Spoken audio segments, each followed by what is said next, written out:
Πιο εντυπωσιακά χρηματιστήρια του κόσμου παρουσιάζει στην ιστοσελίδα του το δίκτυο CNBC. Το χρηματιστήριο της Νέας Υόρκης είναι το μεγαλύτερο και ισχυρότερο παγκοσμίως. Μετρά 1.867 εισηγμένες επιχειρήσεις, με σχεδόν το 80% από αυτές να είναι αμερικανικές. Το 2014 πραγματοποίησε 129 αρχικές δημόσιες εγγραφές αξίας $70 δισεκατομμυρίων. Η συνολική κεφαλαιοποίησή του ξεπερνά τα $16,6 τρισεκατομμύρια. Μέχρι το 2014 ήταν το κορυφαίο χρηματοοικονομικό κέντρο του κόσμου. Το χρηματιστήριο του Λονδίνου δημιουργήθηκε το 1698 και μετατράπηκε σε μία από τις μεγαλύτερες και ισχυρότερες αγορές του κόσμου, με κεφαλαιοποίηση στα $13,4 δισεκατομμύρια.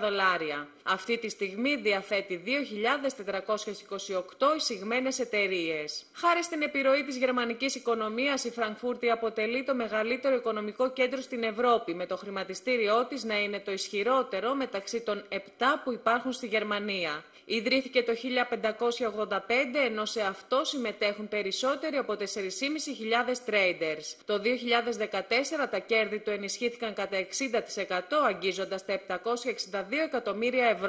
Ένα από τα πλέον σύγχρονα χρηματιστήρια, καθώς ιδρύθηκε το 2000, είναι αυτό του Ντουμπάι, που στεγάζεται στο ίδιο συγκρότημα κτηρίων με τους εντυπωσιακούς ουρανοξύστες και τα εμπορικά κέντρα της πόλης. Η κεφαλαιοποίησή του σήμερα αγγίζει τα $4,3 δισεκατομμύρια. Η εσωτερική πολυτέλεια του χρηματιστηρίου της Μαδρίτης εντυπωσιάζει, καθώς στεγάζεται σε ένα παλάτι του 19ου αιώνα. Το συγκεκριμένο χρηματιστήριο μπορεί να φιλοξενήσει περισσότερους από 2.000 traders. Ιδιαίτερα εντυπωσιακό είναι και το Ιαπωνικό χρηματιστήριο, που ιδρύθηκε το 1878 και έχει 361 traders.